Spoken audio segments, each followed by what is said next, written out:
Go ahead, Chair. Thanks. Thank you. Good evening, everyone. Welcome to September's virtual speaker presentation featuring guest speaker Jim Stone. My name is Sarazin Khan, and I, alongside Sonia McKay and Jacob Saloom, will be your hosts tonight. As we listen to tonight's presentation on Chief Pinesi's pursuit of justice, and as we look towards the National Day of Truth and Reconciliation on September 30th, it is vital to acknowledge whose land it is that we meet on tonight. For thousands of years before colonial times, the members of Indigenous communities traveled from far and wide to gather at the meeting of the three rivers, the Ottawa, the Gatineau, and the Rideau, from Chaudière Falls to the mouth of the Gatineau River. This area is rich in natural resources, plants, animals, and fish, and it also provided a convenient meeting place for fur trade and communications among communities. Of special significance are the burial places at Hull Landing and the Chaudière Falls, a sacred place for meeting and sharing in ceremonies. The burial grounds in the Ottawa-Gatineau corridor, including the Hull Landing, were important for rituals of respect and bonding with the landscape. Victoria Island, located under the Portage Bridge, continues to provide the sacred space to local and visiting Indigenous people. The National Capital Region, which includes the City of Ottawa, remains unceded Algonquin and Anishinaabe territory. We encourage our members and guests to reflect on this, our connected history, and ways we can contribute to reconciliation. Next, we would like to extend our thanks to the City of Ottawa, the Province of Ontario, and last but never least, to our membership. Without your support, none of what the Historical Society of Ottawa does would be possible. 2023 is a significant year for the HSO, as it marks the 125th anniversary of our founding in 1898. We are also pleased to announce that Her Excellency, the Right Honorable Mary Simon, Governor General of Canada, has graciously accepted our request to continue in the vice-regal tradition of serving as patron to the Historical Society of Ottawa. Her Excellency's work, it urges us to commit to reconciliation, a process that relies on us understanding each other and understanding the truth of our history, which is at the heart of tonight's presentation. Her Excellency's other stated priorities include a focus on diversity and inclusion, climate change, and the protection of our natural world, alongside mental health and well-being. We've been telling Ottawa's great stories throughout those 125 years, including now through our twice-monthly speaker series. As you know, we currently run two separate speaker series. Our in-person presentations are held in Ottawa in the Ottawa Public Library auditorium. Recently, we have shifted our in-person presentations to Saturday. Our next in-person presentations are on October 21st and November 4th. In addition, we bring our virtual presentations into the comfort of your home via Zoom, as we are tonight. Our next Zoom presentations are on October 25th and November 29th. We have an amazing presentation for the next time we meet up in the auditorium in the Ottawa Public Library's main branch. On October 21st, journalist and Carleton University professor Randy Boswell will present Animal Tales of Ottawa. Randy will explore our relationship with wildlife and how it has evolved over time, beginning with the ancient Indigenous inhabitants of the Ottawa Valley and Bytown's earliest natural history societies. This is our next in-person presentation at the Ottawa Public Library main branch at 1 p.m. Our next Zoom presentation is Phyllis Turner Ross, career woman and single mother. It will be presented by Paulette and Christine Jackson, authors of the Bytown series pamphlet of the same name. Phyllis Turner Ross was the mother of Canada's 17th Prime Minister, John Napier Turner.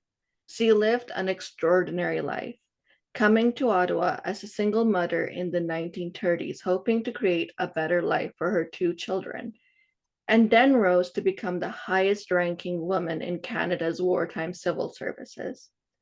To learn more about Phyllis Turner Ross, join us on October 25th at 7 p.m. on Zoom on October 21st. Sorry. Which brings us to tonight's presentation. Unfortunately, Jim Stone, author of Grand Chief Constant Pinesi, Fighting a Losing Battle, could not be here due to a scheduling conflict. So tonight's presentation will be pre-recorded. Jim will be introduced by Merv Sarazin, band councillor of Pikwakanagan First Nation and direct descendant of Chief Pinesi. Merv will also be answering questions during our live Q&A. A reminder to everyone to keep your settings on mute so as not to interfere with our speaker's presentation, and actually turning off your video feed once we get going. It assists with our overall transmission as well. Tonight's presentation will be followed by a Q&A session. So during the presentation, please start typing your great questions into the chat box for Merv. Thank you, and over to you, Merv. Yeah. Pikwakanagan. Hello, bonjour, stable, watcha, Merv Sarazin, Indigenous cause, Donji Pikwakanagan, and Donjiba, Waba Maingan, and Dodum.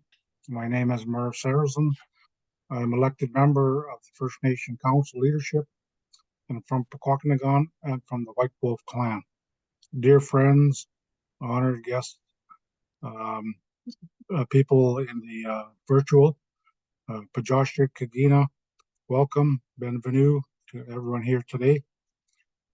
The Anishinaabe Algonquin people are one heart, one soul, and have lived for thousands and thousands of years on this unceded, unsurrendered territory.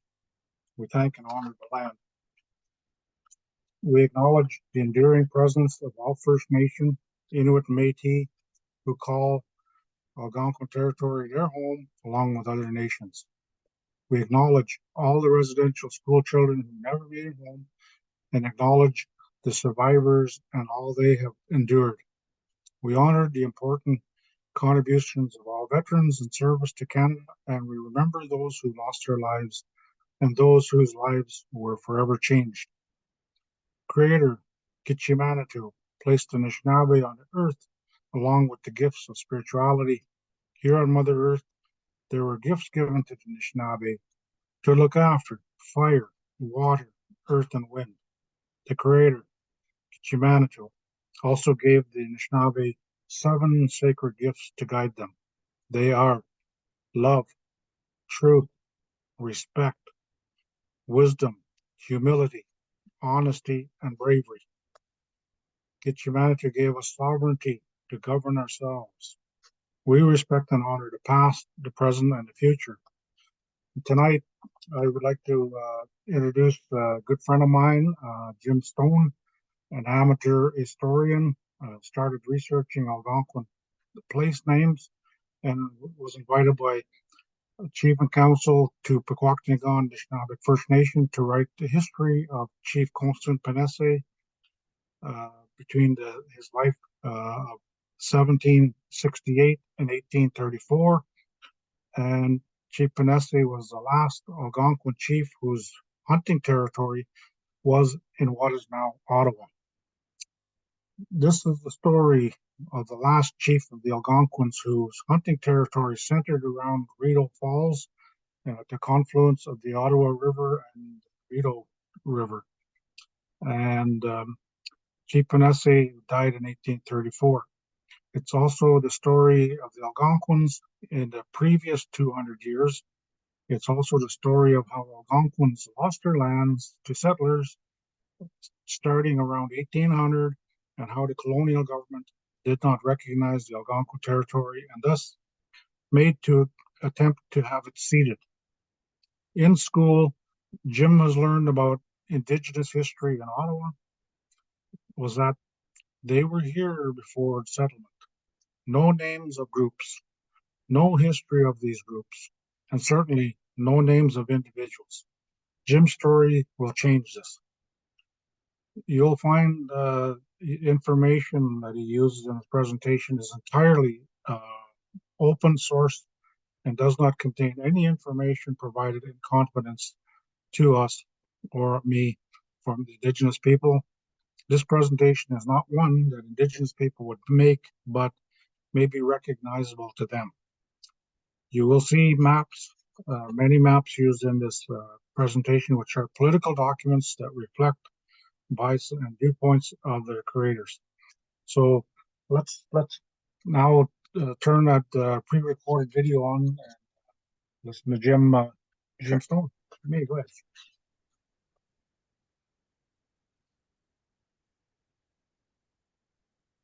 Hi, everybody. I'm Jim Stone. I'm an amateur historian who will be giving a story tonight about Chief Pinesi, the last Algonquin chief of the Ottawa area.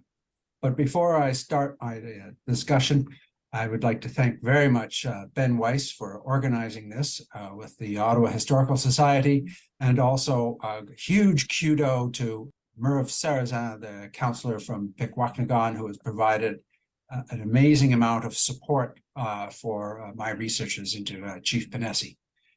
So without further ado, let me get started. Just as a bit of a background, I am a retired Foreign Service officer, amateur historian. I am not Indigenous. The information I have collected has been from written sources from a huge area of knowledge and a large number of writers. The information I have is all public information, so I'm not telling any secrets out of tales or out of school about information I might have received from Algonquins. Let me just say that this is the story that I have come to know. It is not the story Algonquins would know, but I really hope that there is some mixture between the two and that the Algonquins would recognize much of what I say. I would also say that in this presentation, you'll see a number of maps. I want you to remember that maps are like paintings. They come with a point of view. You may not realize it, but it's there. And they are essentially political documents drawn by people who have a very particular agenda. Okay, so let me just start off. Who was Chief Pinesi? Well, he was the last Algonquin chief who lived in the Ottawa area. His hunting grounds were centered around Rideau Falls and went south down the Rideau River. He was appointed Grand Chief of the Algonquins by the British in the 1830s. His father was a chief, and he had 11 children, and 2 of them also became chiefs. He was a traditional lifestyle of the Algonquins. He had great knowledge of all his resources. He traveled widely. He lived off the land and traveled according to seasons with his families. But during the last part of his life, things changed for the worse. He became, his lifestyle and others became increasingly restricted by settlement, building of the canals, the arrival of Philemon Wright in what is now Gatineau, the U.S. Revolutionary War, the War of 1812. Steamships arrived before he died, and of course the forests just disappeared. Oh, there we go. Very quickly, the picture on the right is roughly what he would have spent the winter in. It was a very a very convenient shelter that he could build quickly. It was warm. It could be heated with a fire inside. It was made totally out of materials that were available in the forest. And what that meant was that, yeah, if he had to move, he could move and build another one quickly. But the Algonquin lifestyle was one of travel. They would spend summers with others from different groups at selected locations. For example, Lac des Deux Montagnes, or what we know as Oka, was a favored location in the late 1600s, but there were others. The mouth of the Gatineau River was a very well-known place for gathering of Algonquins in the summer. In the fall, they would travel by canoe to family hunting grounds where they would hunt geese, deer, even elk. Elk were present at that time. They would harvest some wild rice, build winter shelters. In the winter, more hunting, trapping beaver for food and fur, muskrat, otter. The travel was all on snowshoes. Sometimes they traveled immense distances, for example, down to the St. Lawrence River or back to Montreal. In the spring, that was the easier season. The snow was melted, maple syrup could be tapped. They could harvest spawning fish. I was really quite surprised to find out how much fish Algonquins ate. And they would prepare to go to their summer reunion places like the Lac des Deux Montagnes. So let's talk a bit about Pinesi, the person. You'll see on the right side, there's a picture of a bird.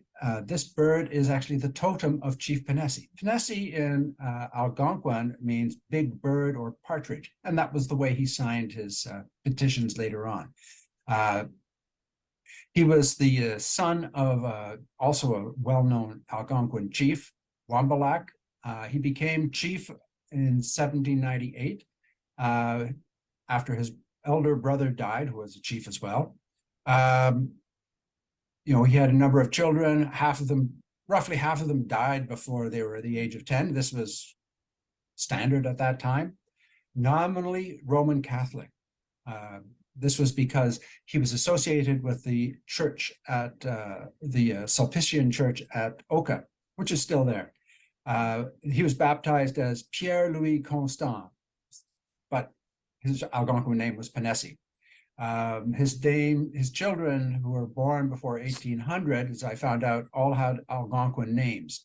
The ones after, their Algonquin names are not recorded.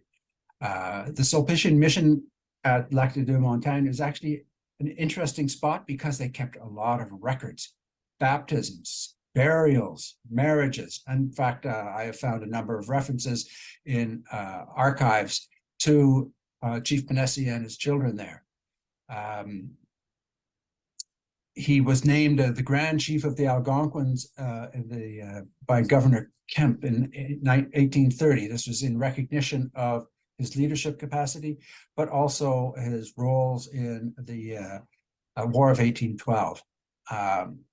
In the War of 1812, it was the British were in the summer of 1813. They were about to lose, and they needed all the allies they could get.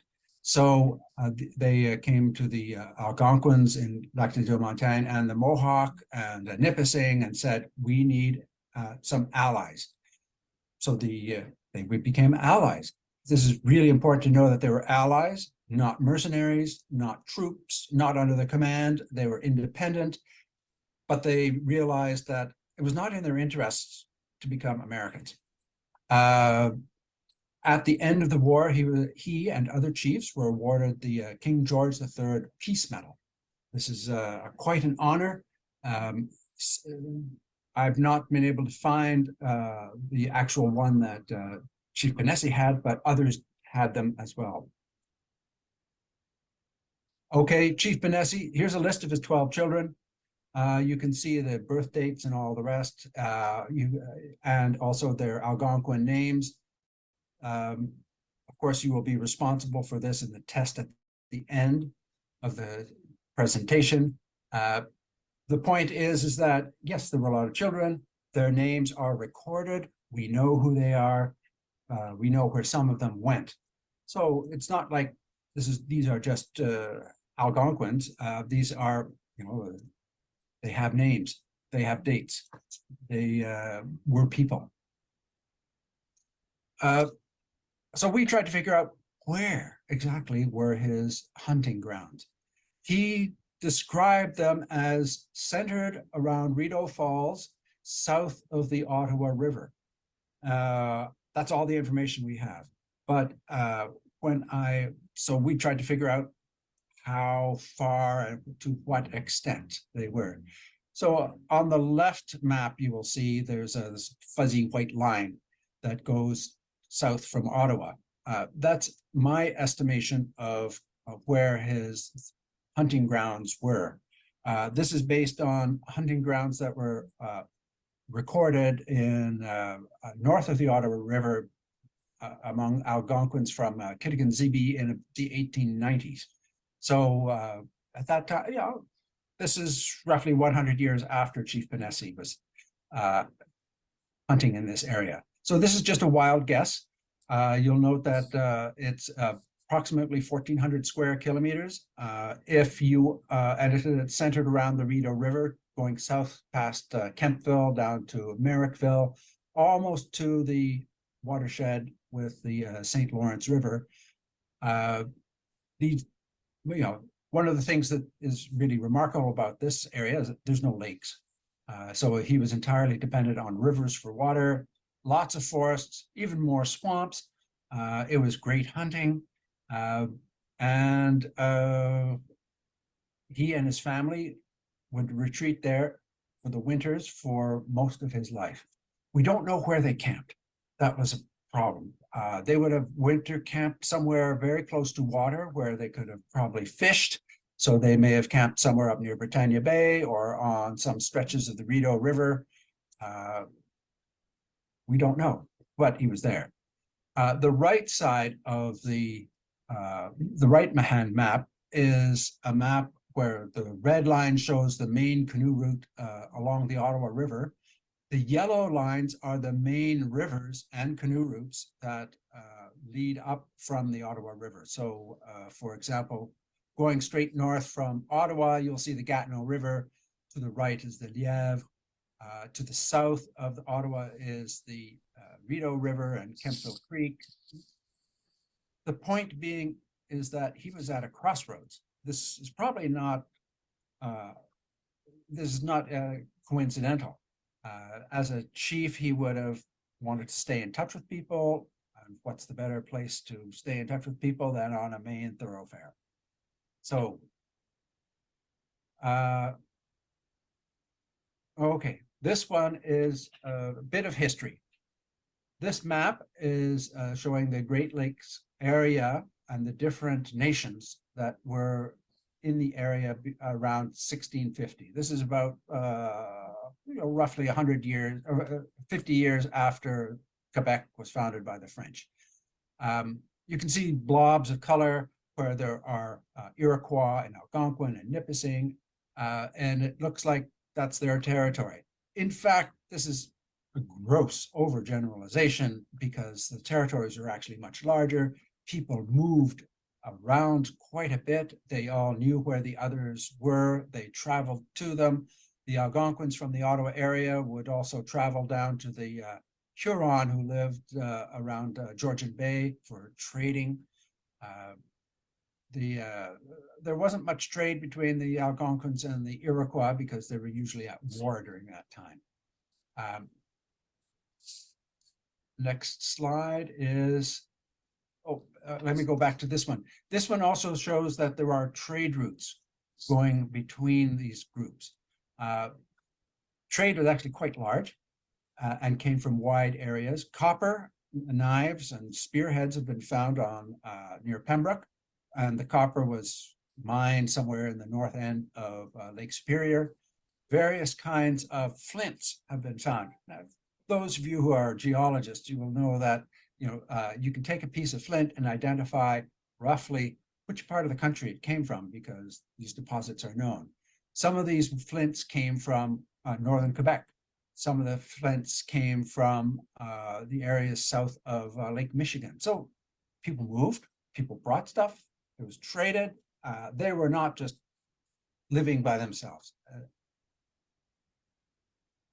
In the mid 1650s, war. And it was a large war that lasted approximately 50 years. During that time, it was a time of Iroquois expansion. The Five Nations started expanding to take areas and hunting grounds north of the St. Lawrence. You can see in the red arrows are indicates where the Iroquois raids took place, and they took place quite widely, you know, up and towards Lac Saint-Jean and out west towards Lake Huron. In 1643, the Iroquois attacked the Huron Nation in Georgian Bay and basically ended that as a nation. The people were captured, or they retreated to Quebec City, or many of them went to what is now Michigan. In the same way that the Hurons were dealt with, the Iroquois went into the Ottawa Valley and basically attacked a large number of Algonquins, forcing them to retreat either to nearby French settlements or up into the interior where they couldn't be captured. The point is, there were mass movements at that time. There were wars going on. It was not a pleasant time to be, but worse was to come. This is a picture of, I couldn't find a picture, but we're going to talk about the epidemics that the Eastern North American indigenous people were subjected to in the 1640s. Basically, there were three waves. There was smallpox, there was measles, and there was influenza. These spread quickly. They were not understood. People got sick and died within a couple of days under some of the most gruesome experiences. There were stories of how fast this spread because one of the Jesuits wrote about visiting villages where everybody was dead. Only things left were the dogs were eating the corpses. In the space of less than 10 years, 50%, it's estimated, of the indigenous population of Eastern North America just died because of these horrible things. Now, let me just go on to say that Europeans also suffered greatly from this. In 1666, for those of you who remember your British history, there was the Great Plague of London, and something like 100,000 people died there. So it wasn't easy for anyone, but it was worse for the indigenous people who had no immunity. This slide is of the nations of Algonquins as described by Champlain after his visit paddling up the Ottawa River in 1613. He traveled by canoe and he made it about up to around Pembroke, where some Algonquin chiefs stopped him from going on. But in his trip, he described a number of nations. He called them the Wescarini, the Onontchataran, the Madawaskarini, and the Kitchesparini, as well as others. Now, this map just shows roughly where they lived. Of course, these were fluid. These people traveled quite widely, and the Jesuit writings are full of the names of these people at that time. Now, what was Algonquin territory? Well, there are several versions of it. There's no definitive map. People will describe different maps. The map on the left is one estimate of the extent of Algonquin territory. I've outlined it in red. you can see that it extends quite far east, almost up to Quebec City, and then at the northern end is along the watershed, roughly with the James Bay waters. The southern part is the watershed of the southern watershed of the Ottawa River, and to the west, it's also the watershed of the Ottawa River. The map on the right is more or less the same, except that extends a little further west through Lake Nipissing and the rest. Point being is that the Ottawa River is central to all of these maps. The Ottawa River watershed is generally acknowledged by almost everyone as being Algonquin territory on both sides of the Ottawa. So these are French maps from the left one is from 1643 and the right one is from 1688.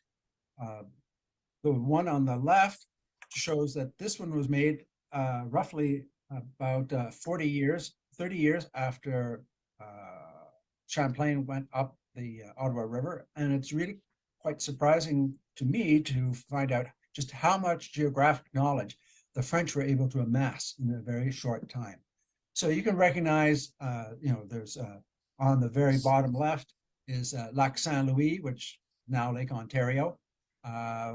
The main river going from Lac Saint-Louis to Montreal is the St. Lawrence, which is not named in here. But the Ottawa River up there is the Rivière des Algonquins, Algonquin River. That was 1643.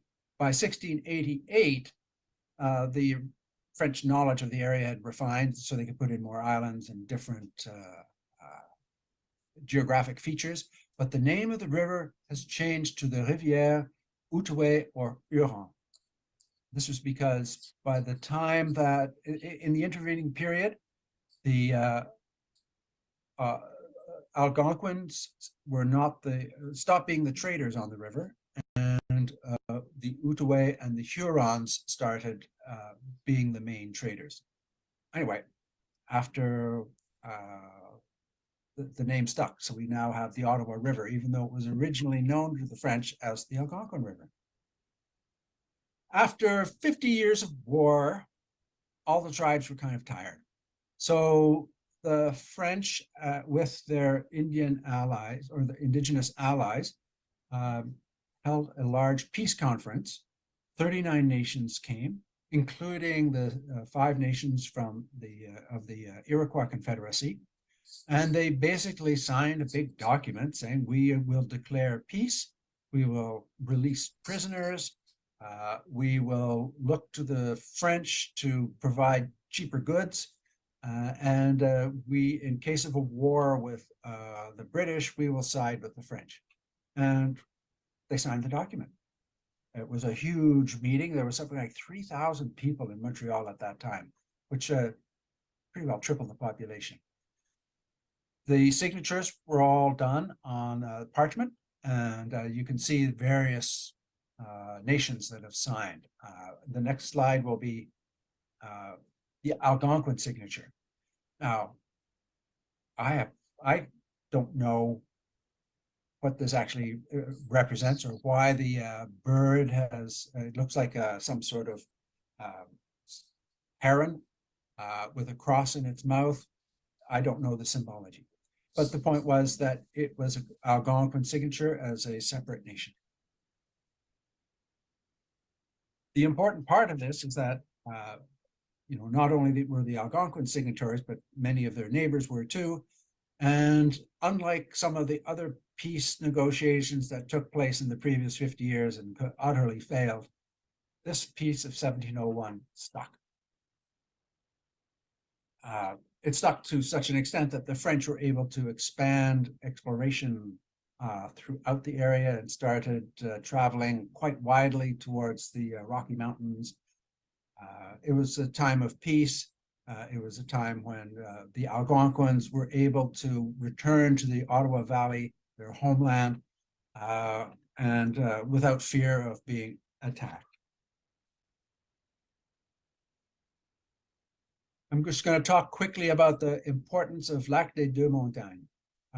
It's also known as now Oka, or by the Mohawk name Kanasatake.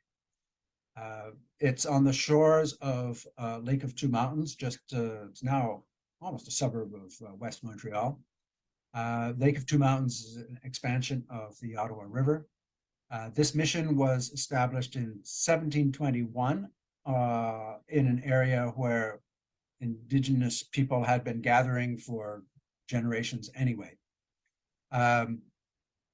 The Indigenous nations who moved there were the Mohawk, and they lived in a separate village. It's on the left side. The Algonquins and the Nipissing lived together, being almost of the same language group, a totally different language group than Mohawk. And they lived just to the northwest or northeast of the church, in a separate village. At the very top, you see something that looks like a flag. That's actually a cemetery. These people, the Indigenous people who lived in this area, were all Catholic, and the Catholics buried them in a cemetery divided into 4 sections. One section was Algonquin, another one for Nipissing, a third one for Mohawk, and the fourth one for French. My suspicion is that this cemetery still exists and that Chief Pinesi is buried in there somewhere.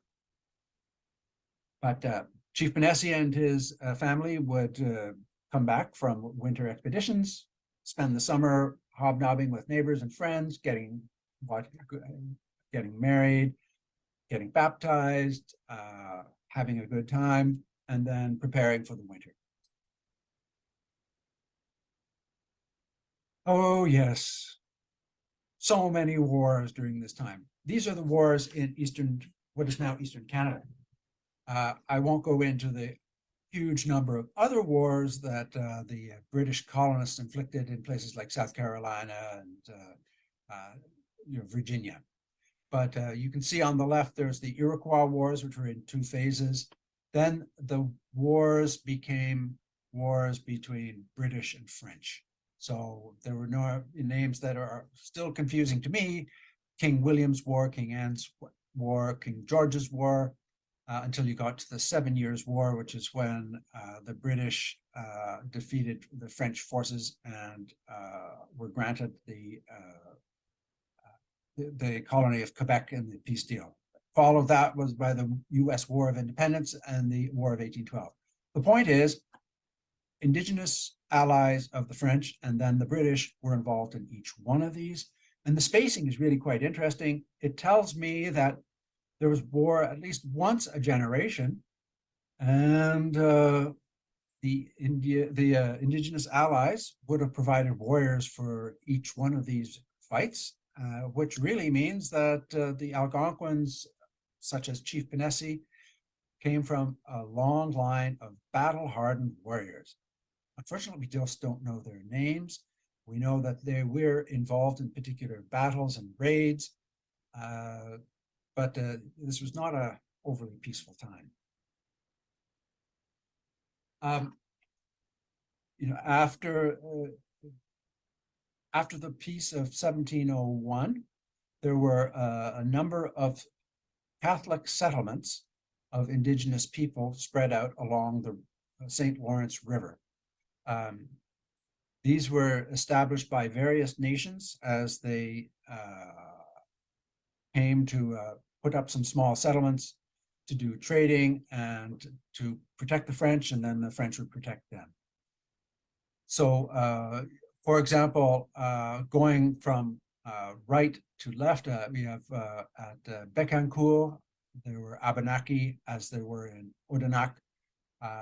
Kanawake was a Mohawk and other Iroquois. Kanasatake was Mohawk, Nipissing, Algonquin.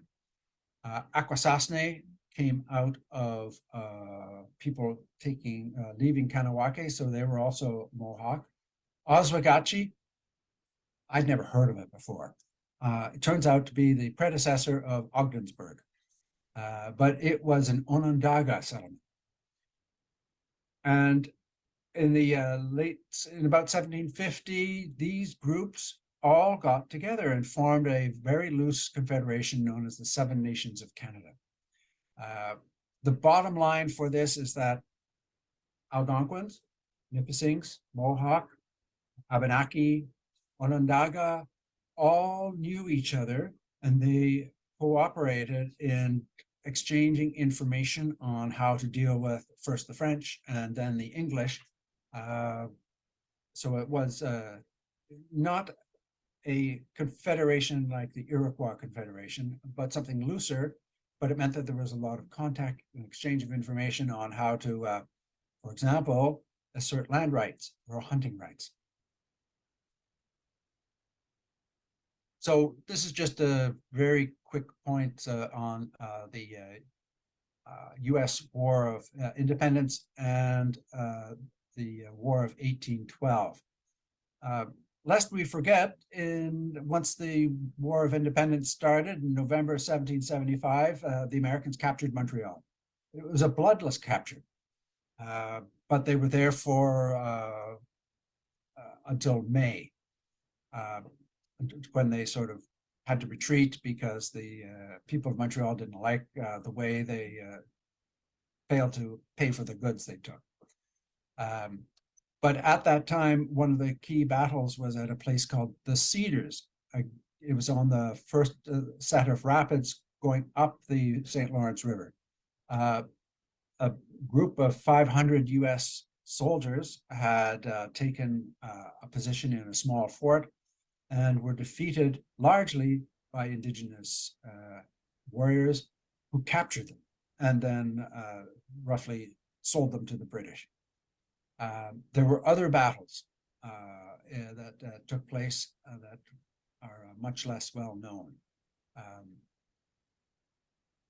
Very interestingly, in 1775, in the winter or in December, the Americans tried to capture Quebec City. Unfortunately for them, it was in a blizzard, and a third of their troops were incapacitated by smallpox. Again, this is, an example of how smallpox was just widespread throughout all communities in Eastern North America. But during the battles in the American Revolutionary War, basically the Mohawk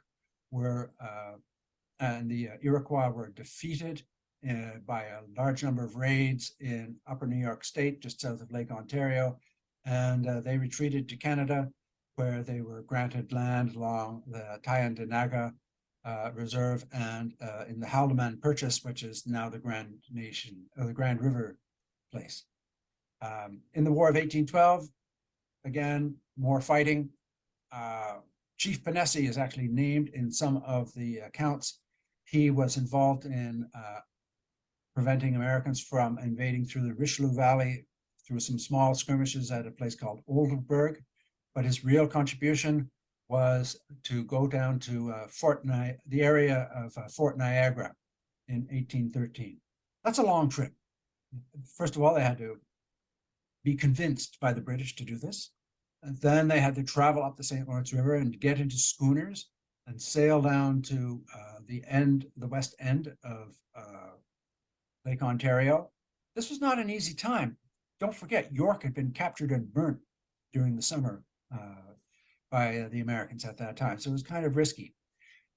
Anyway, the American forces had invaded across the Niagara River and captured Fort Niagara on the lake, and a large group of American soldiers, about 500, wanted to ambush the main British base in what is now close to in a place called the Beaver Dams, now called Thoroldon, and the Algonquins and the Nipissings basically surrounded these 500 troops and convinced them that unless they surrendered, they would be butchered and taken hostage and tortured. And so they surrendered. Unfortunately, they surrendered to the British.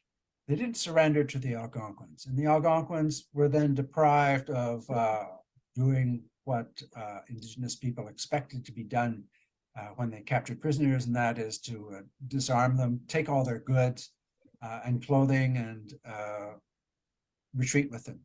They were denied this booty, and after that, they went back home.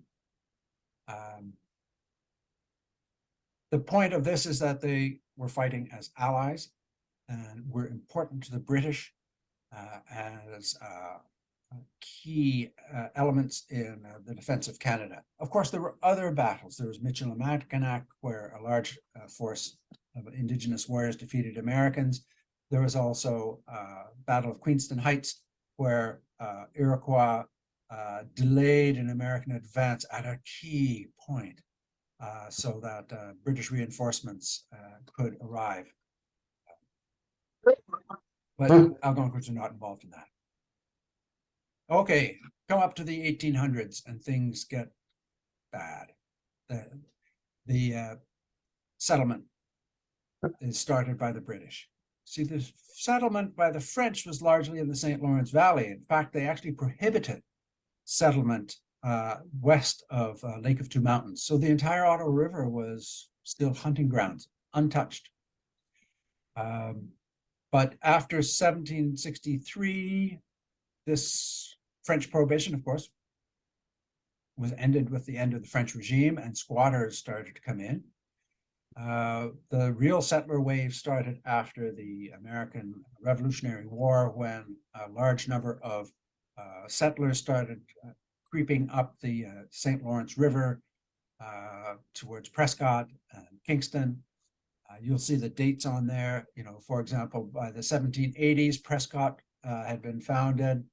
Kingston was founded on a French fort in 1783. The first wave of settlers going into what is now Algonquin territory came from the St. Lawrence River into the Rideau River and established places like Perth and Kemptville. The first wave from Montreal up the Ottawa was led by Philemon Wright, who arrived in 1800 in Ottawa, or in Gatineau, and started chopping down trees. This was the beginning of the end, because it was unstoppable at that time. As time went on, the wave of settlement just grew and grew, preceded by the cutting of the forests, which the settlers really liked, because then they didn't have to chop down the trees. But it was just meant that all the food that the Indigenous people hunted was gone. The forests on which they depended for resources was gone. Anyway, it didn't go well. The next slide is if you can make it out, one of the elements of this is that there were trails that Chief Pinesi undoubtedly used in the Ottawa area. It took a lot of digging to find these out, but the obvious one, of course, is if he's centered around the Rideau Falls, well, he's got a portage around the Rideau Falls. So the portage route is quite well speculated, coming up from Governor's Bay into the Rideau River just by Beechwood River, or Beechwood Bridge, and then continuing up the Rideau River. There were other trails too, from essentially what is now Mooney's Bay. There was a trail that led to Britannia Bay. This was important because if you're coming up, if you're going down the Rideau River, that's going north, and you get to Mooney's Bay and you want to go up the Ottawa, well, the last thing you want to do is go down towards Rideau Falls, portage around those, and then portage around the Chaudière Falls, and then portage around the Little Chaudière, and then portage around the Deschênes, where it's a large sort of two arms of a triangle, and it's a much shorter way just to cross country through relatively flat terrain. This is not speculation. I have found some newspaper articles in which from the 1920s or so, where people recall old timers talking about the trail going through this area and this spot and this spot. Interesting, one of the spots is the Pinecrest Cemetery, and there's a monument there saying this was part of the old Indian Trail. But there were also other sites. I've mentioned already the summer gathering site at the mouth of the Gatineau River. There are archaeological digs going on, or that went on in the past few years, digging up pottery and arrowheads and elements that show that it was an area where there was continuous and long time gatherings of people. But there were others.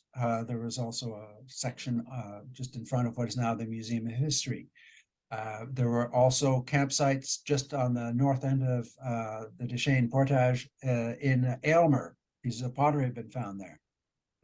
Other burial places have been found, also in front of the Museum of History, and also in one of the islands in Lac Deschênes. You're talking to So him. these places are known.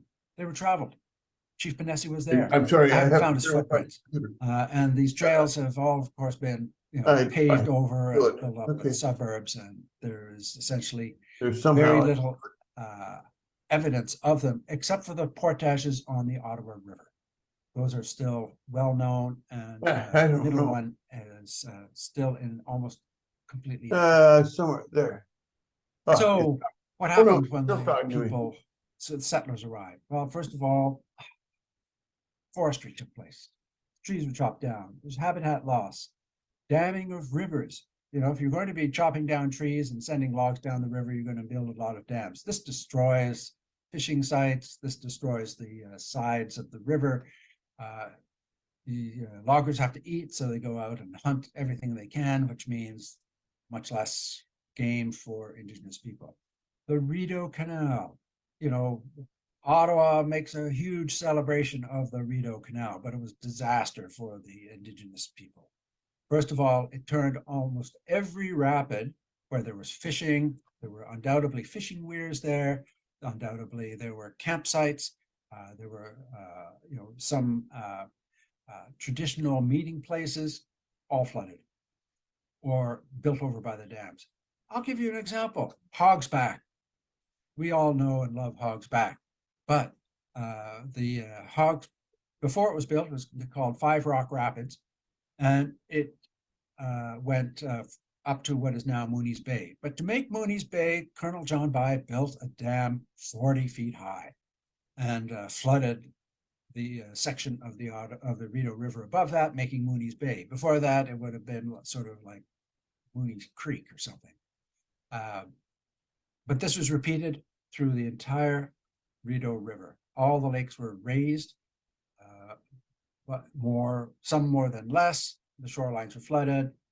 It wasn't happy for people who depend on water travel and water resources.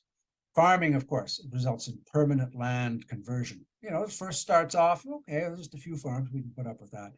But then they start building fences. All of a sudden, if you're an Indigenous person, you're denied access to what was traditionally your land where you go hunting. Of course, settlers hunted for their own purposes and quickly decimated the wild animal resources. So, what do you do? What do you do? Well, there was early resistance to settlers. Settlers were aware of Algonquin resistance. The Algonquins, there are records from surveyors, from diaries of the rest of Algonquins, either as hunters or as guides, saying, we object to you coming in and using this land before you have purchased it. Algonquins were very much aware that one of the main British requirements was the Proclamation of 1763, in which the British government said only the British government can buy land from Indigenous people, and then they can sell it. The British Crown can sell it to settlers. And well, they didn't. But there are records. Stephen Burritt one of the guys who founded Burris Rapids on the Rideau River. In the 1790s, he complained that he was attacked by an Algonquin warrior who pointed out that this was not his land and that it had not been sold. Same thing with a surveyor, Theodore de Pincier. His work was interrupted when his Algonquin guide said, well, we don't want to guide you anymore. You're going to take our land and you haven't paid for it. I could go on. There are other observations too. A famous one is the meeting of Philemon Wright with two Algonquin chiefs in 1800. I'm convinced one of those chiefs was Chief Pinesi, and who said, you have not bought this land. By what right are you taking it? And Philemon Wright gave some sort of story, and the Algonquin said, okay, well, we're going to believe you, but anyway, that was too late by that time. The bottom line, Algonquins were very much aware that their land and territory had not been ceded to the British Crown. And this was widely known before 1800. So what do you do? Well, Chief Pinesi has only one real option, as do other tribes or other nations. They have to get a deal with the Crown. And the way to do that is to petition them. You have to petition because, first of all, the courts were chaotic at the time. Up until 1791, it was still not really that clear as to whether French law or British law applied. You couldn't go to your members of parliament. The members of parliament, of course, at that time were relatively powerless and did not certainly get involved in dealing with indigenous land claims. The basic line that Chief Pinesi took, and he signed a number of petitions. I think I counted about 20 that he signed with other chiefs, were basically all along the same lines. Our territory extends through the Ottawa River watershed from basically Carillon up to the Mattawa River and including the Mattawa River. We want specific legal recognition for our land as exclusive hunting grounds. We want compensation for land already occupied and title to the remaining land. We want to have the government prohibit future settlements on occupied land. And we want to have a treaty. You've already had, they said to the British that you've already had treaties with the Mississauga and Mohawk. We want something like that as well. And they buttressed this by saying, we have been faithful to the British in defending British interests in the US Revolution and in the War of 1812. So how are you going to treat with us? Anyway, this is roughly, the map here on the right is roughly the area that Chief Pinesi claimed.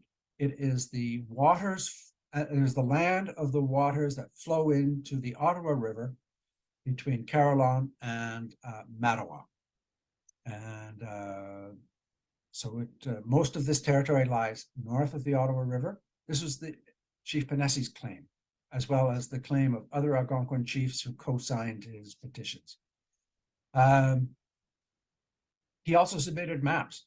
We don't know what these maps look like. They have not been found. But it's a quite large area. So what did the British do? Well, before we get there, here's just for demonstration, this is an example of a petition that was sent in. You'll notice, first of all, it's handwritten. There were no photocopiers at that time or typewriters. It's in French because Chief Pinesi was working through translators in Oka, which had a large number of French scribes who could speak Algonquin and translate it into French and write it in. Then it would be further translated for the British. This is just an example of the kind of petition that he had. This one was 1830. So anyway, what were the results of the petitions? Well, First of all, no British recognition of Algonquin territory. No treaty for ceding of land to the Algonquins. No compensation for land already settled. No action against squatters or timber cutting, whether legal or not. The authorities actually did recognize territorial claims of Algonquin land. Unfortunately, it was land claimed by the Mississaugas and some Mohawk. The British signed treaties with them to give away, to cede this land. The first treaty was the Crawford Treaty in the late 1700s. No document has been found. It was done with Mississaugas. It was the summary records afterwards have been found to say it extends from the St. Lawrence River as far as a man can walk in 3 days. That's kind of unspecific. But it was what the British recognized. In the 1820s, a further treaty was signed with the Mississauga, giving away the land or ceding the land to the British, basically all the way up to the Ottawa River. So this was not very good.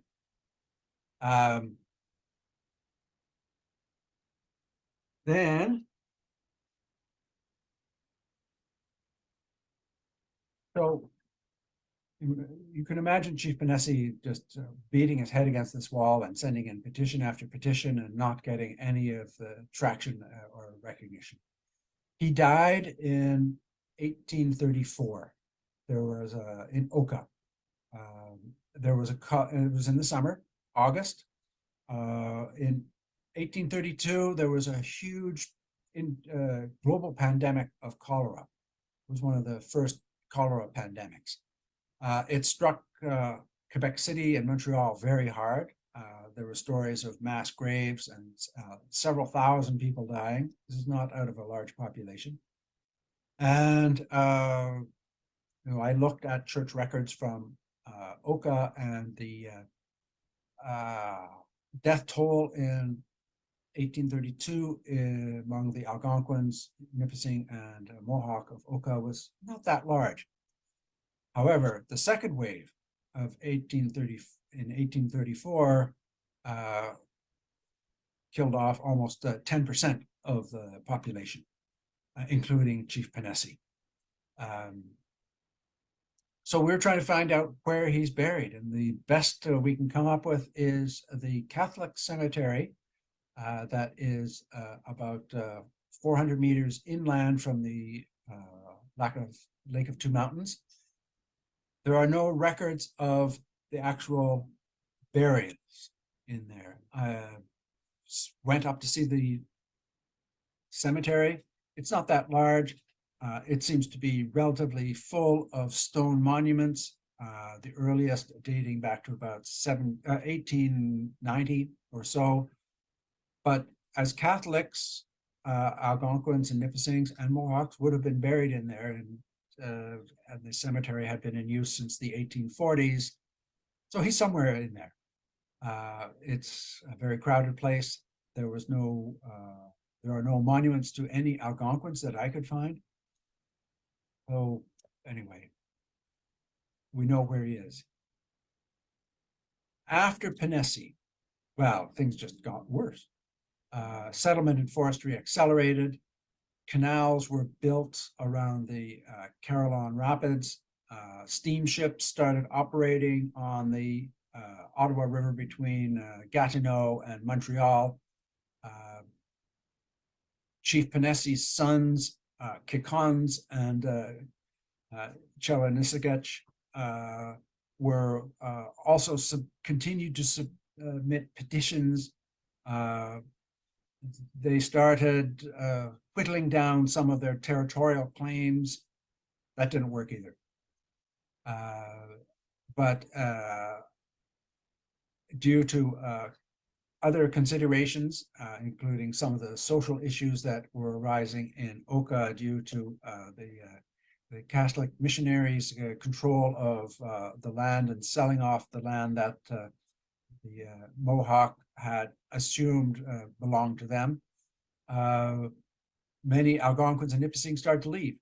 The government purchased reserves in Golden Lake, which is now Pikwakanagan, and in Maniwaki, which is now Kittigan-Zippy, and several other places for the use of Algonquins. However, these are not part of any treaty. They're reserves, unassociated with any treaty. So the treaties still have not been signed. Now, of course, there were not all Algonquins moved there. Other Algonquins had never left the Ottawa River Valley. Others had moved to other parts of the Ottawa River Valley down near Perth, Bedford Lake. There was a small Algonquin community that came from Lake of Two Mountains. And gradually, they were somewhat assimilated. The bottom line of all of this is I hope you have a better sense of Algonquin history and of Chief Pinesi. When I went to school a long time ago, I won't say I was using quill pens, but it was pretty close to that. The only story I had about Indigenous people living in the Ottawa was roughly, before settlers arrived, Indigenous people were living here. That was it. No names, not even nations. Now, of course, we know names, not just the nations, but we know the names of people. We know the names of families. We know the names of children. We know the areas where they live. We know some of the trails they worked on. This is a history that needs to be known much more. The bottom line is history is very complicated. To know history is difficult, and there are many different histories. The history I've explained to tonight is not what Algonquins would explain, but there is much to recognize in there. And history, to understand history, is to get a better sense of the truth. And instead of talking about truth and reconciliation, I really think we need truth before reconciliation. So I hope you've enjoyed this. I hope you've learned something. There is no quiz. And I just want to say thank you very much for your attention. And I really appreciate the opportunity to give out some of the knowledge I've collected over the past couple of years. Thank you very much.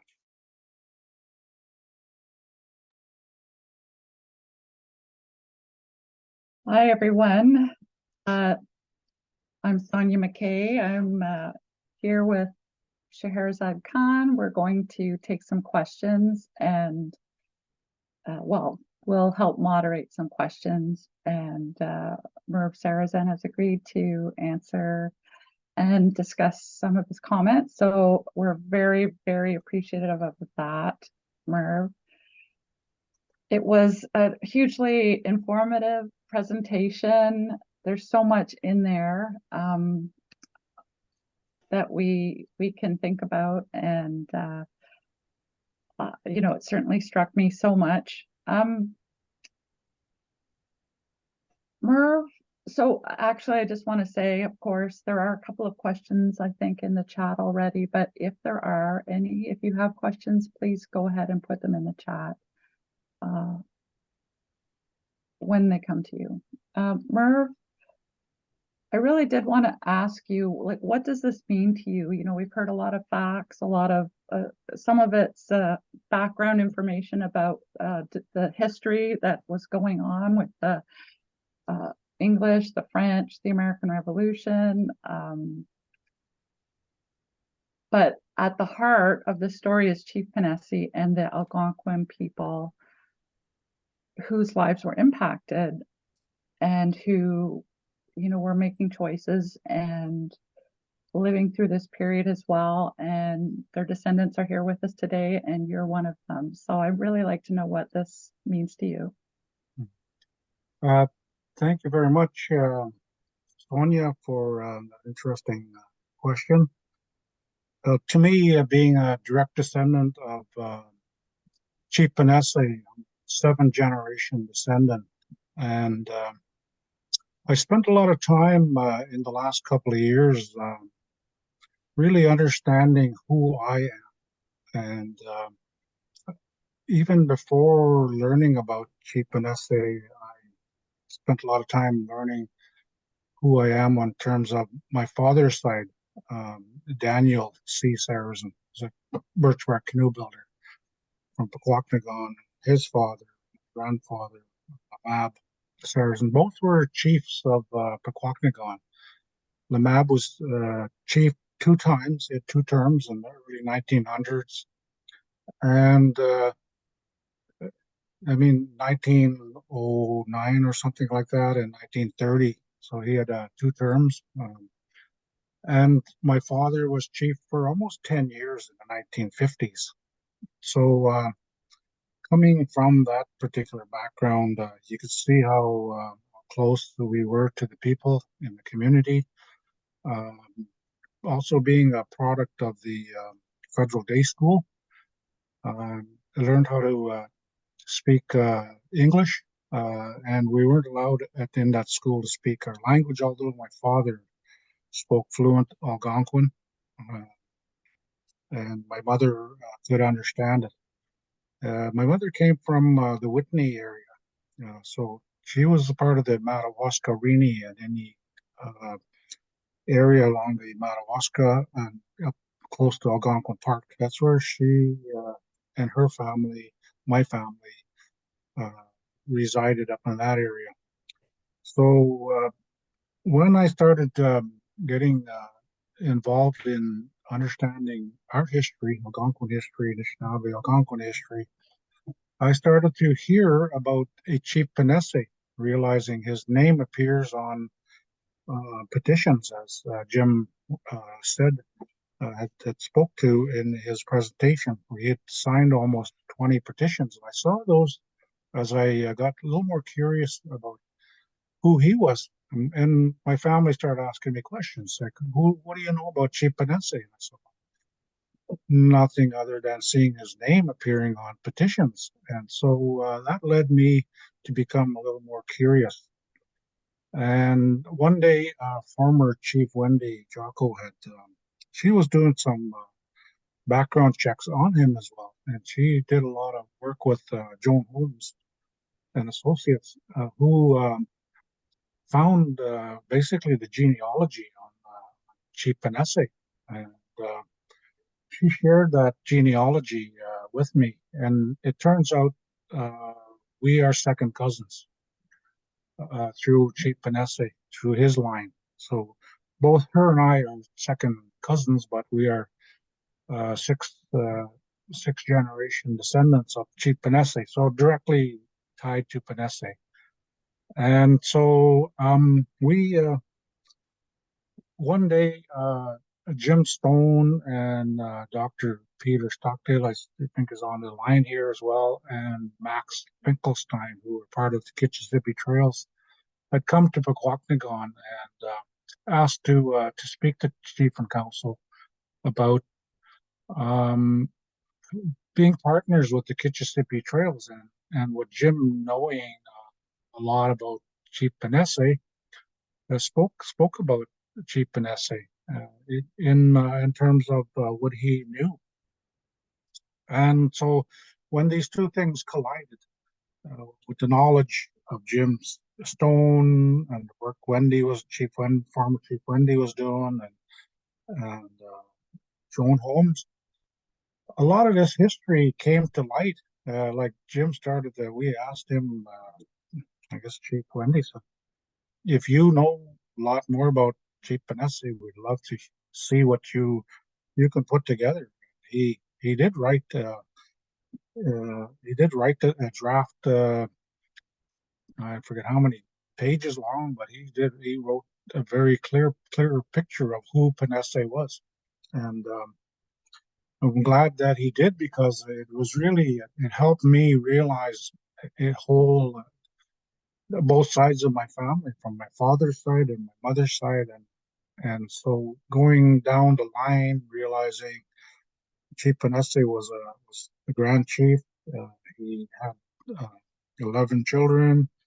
He had they were warriors. They fought in the war, and if you go through the genealogy, you'll find a lot of them his family is direct descendants fought in many wars.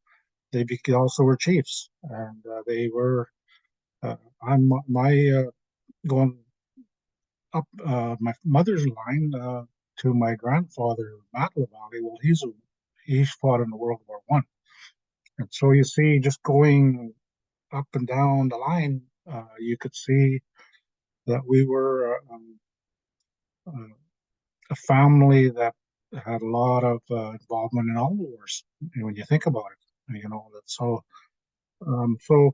that it's in our blood, and being a leader today, being a member of the band council, I take pride in that, it's instilled in me to be connected, and to see further down, my son, my daughter being eighth generation, and now I'm a grandchild, a grandson. So it just keeps going. That line is very clearly understand. So it's really helped me know who I am, and what we've contributed to the Algonquin nation.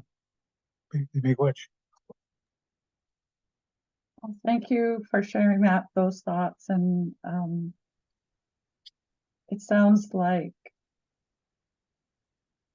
some different people helped find some of the clues that would add more information, or pull out little bits of information that help to start to build a picture of that person whose name you saw on those petitions.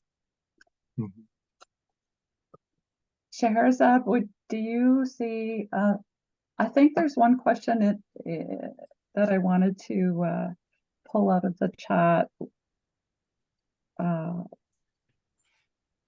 which was about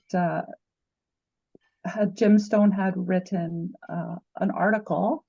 Do we know if that's available anywhere?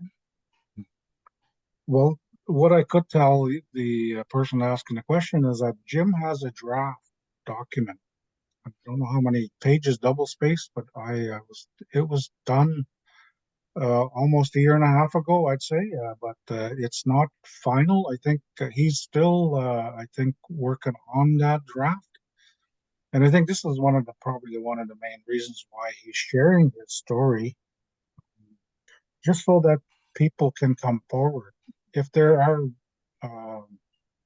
genealogists in the audience, if there's anthropologists, if there's scholarly people, historians who would like to contribute to it, I think he'd feel more comfortable knowing that his story is, and I think he wrote one of the pages that, he proved him wrong. Let's get the story really straight, right? And history is one comment was in his thing is history is true. I've seen the comment, history is not true. So those are kind of comments that people have observed or will make, and both are right. I think right.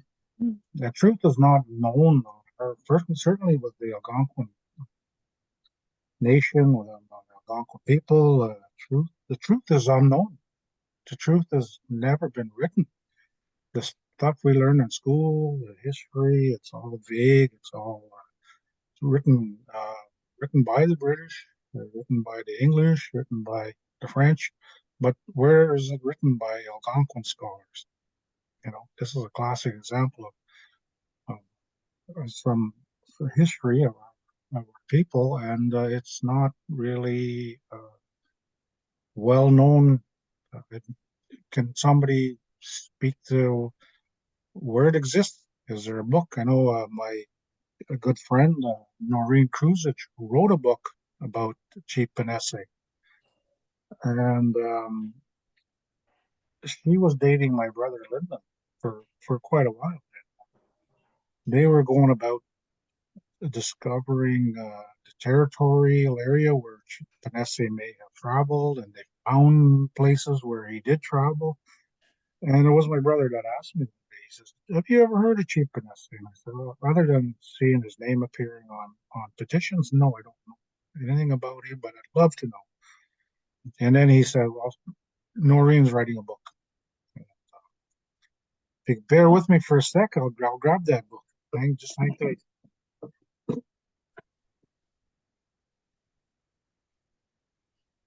While we're waiting, I note that it's been brought to my attention a couple of questions we'll follow up with Merv Yeah, soon. this is the book here I'm speaking of. It says, you probably looked backwards at it, but it's Okay. called "The Ancestors Are Arranging Things" By Noreen Kruzik.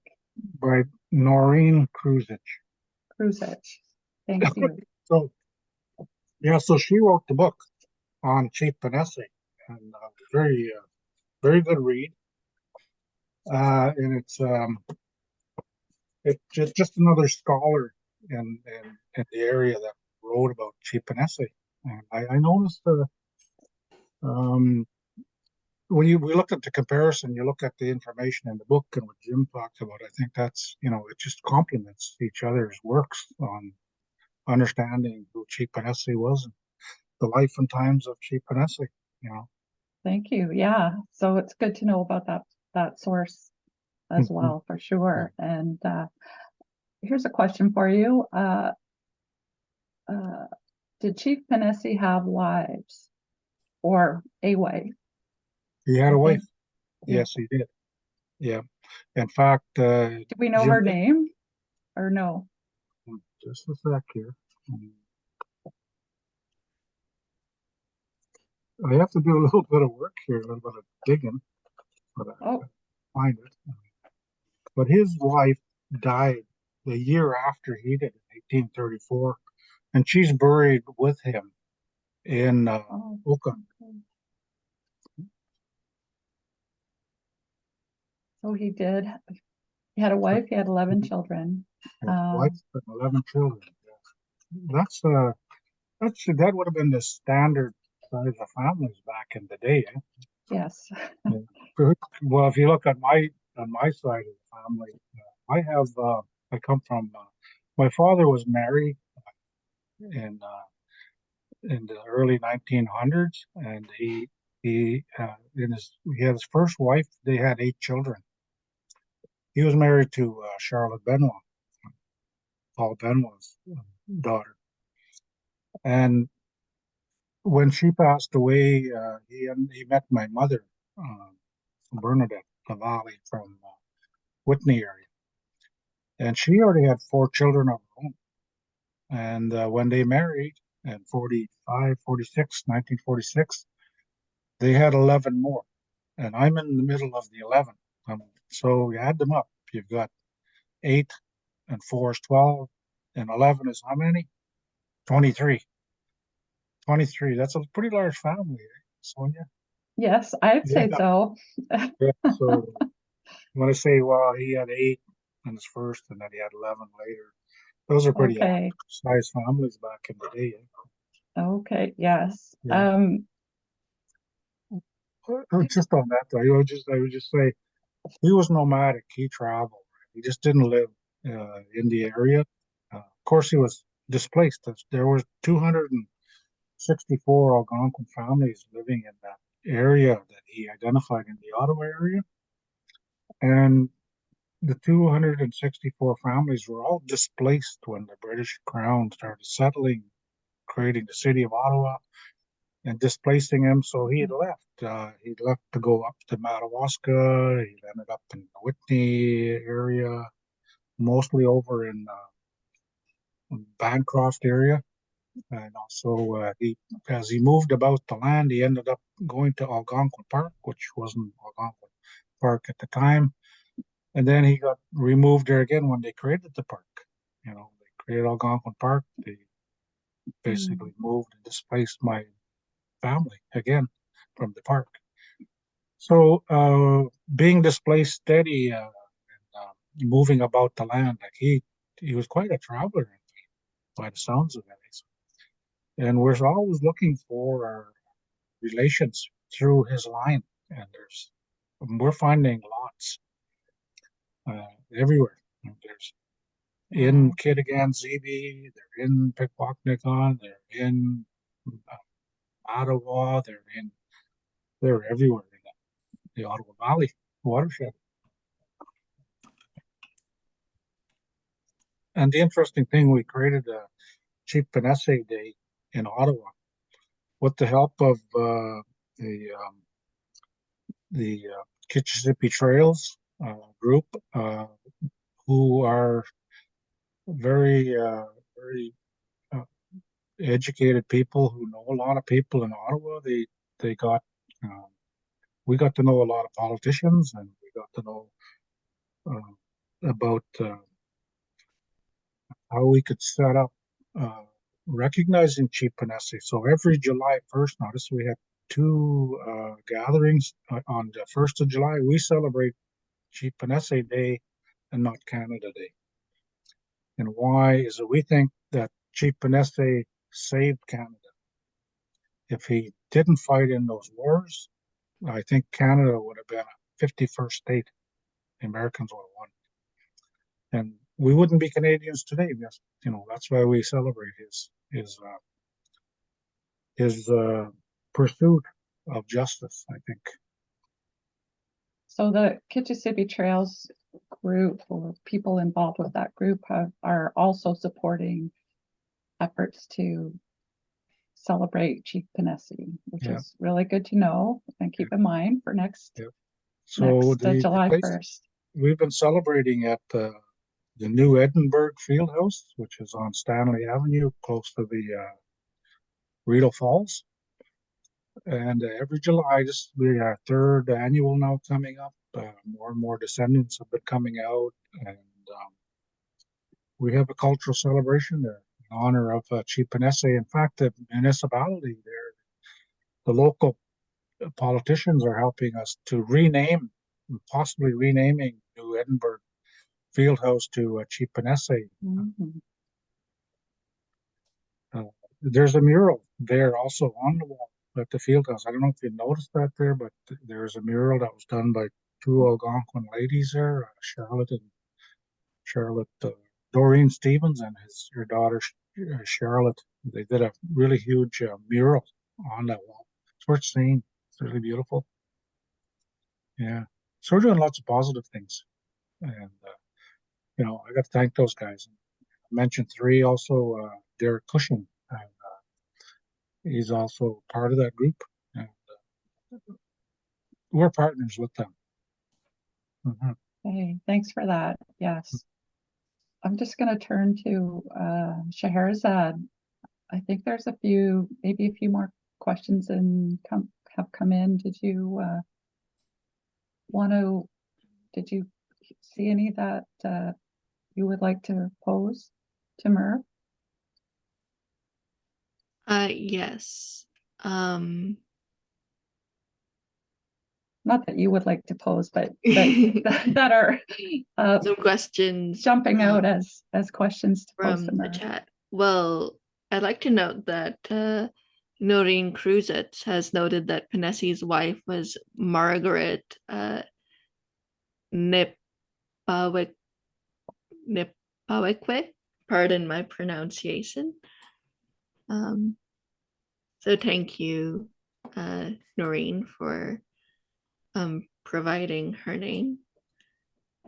Well, I'm glad Maureen is on the call. Yeah. Yeah, and do buy her book if you're interested in the story. Yeah, do buy her book. Yeah. Great that she's on the call. Go ahead. Amir Ataran has asked, did any of Chief Pinesi's 20 petitions elicit a written response, however feeble, from the Crown, or did they all vanish into a black hole? Repeat that question again. Did any of Chief Pinesi's 20 petitions elicit a written response, however feeble, from the Crown, or did they just not get any response at all?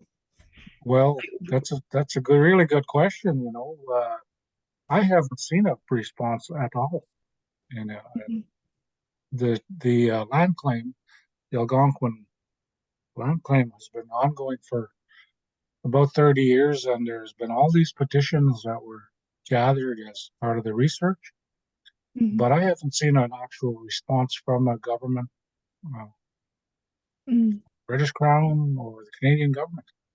This is Mm. sad. Very You know, sad. I think they spend more time covering it up than they do actually trying to answer the call.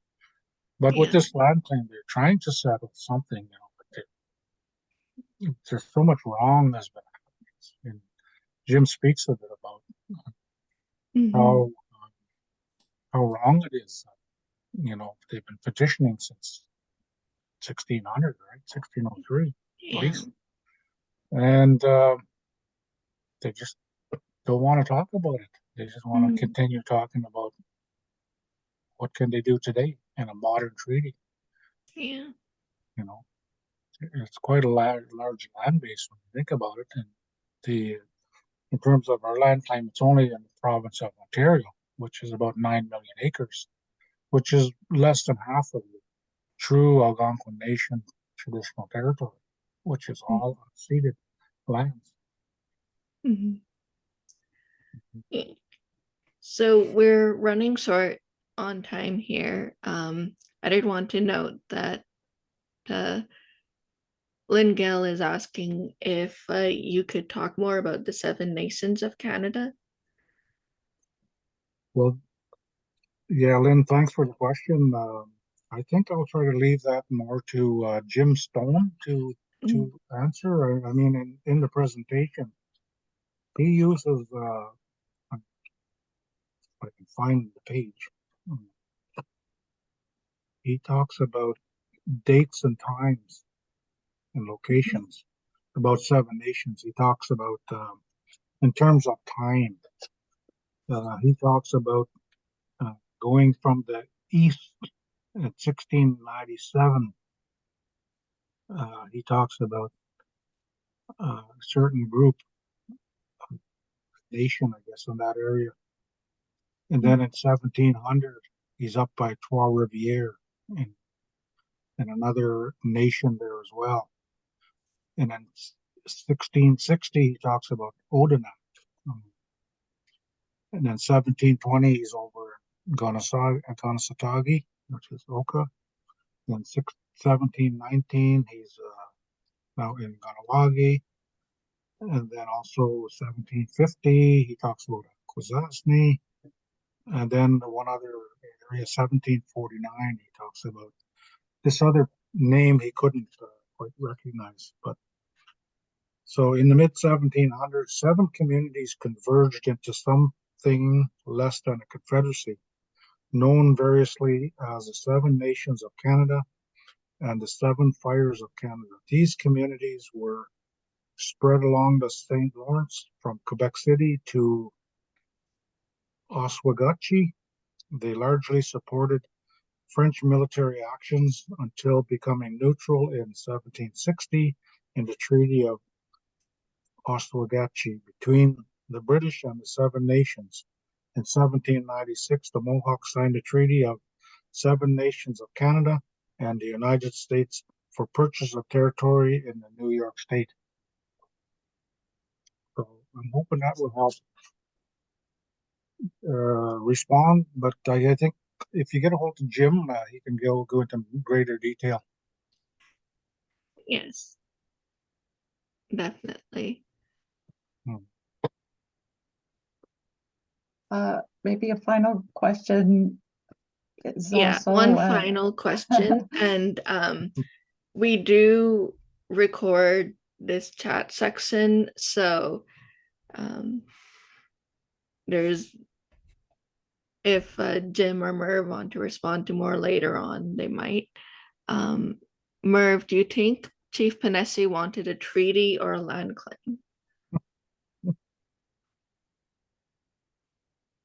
Well, if I read the petitions, he wanted the Crown to recognize that whole territory was Algonquin territory, and I don't think he ever wanted to settle the treaty. He just wanted recognition that that was Algonquin Nation territory, and that it should have remained all of Algonquin territory. And if the British Crown would have been honorable, they would have respected the Royal Proclamation of 1763, which the Crown would have to get approval from the Algonquins, being an indigenous nation, because what they've done is they disrespected their own proclamation. It's trickery, right? We got tricked into it. Our ancestors got tricked into it, and look at how much they've settled in the whole territory.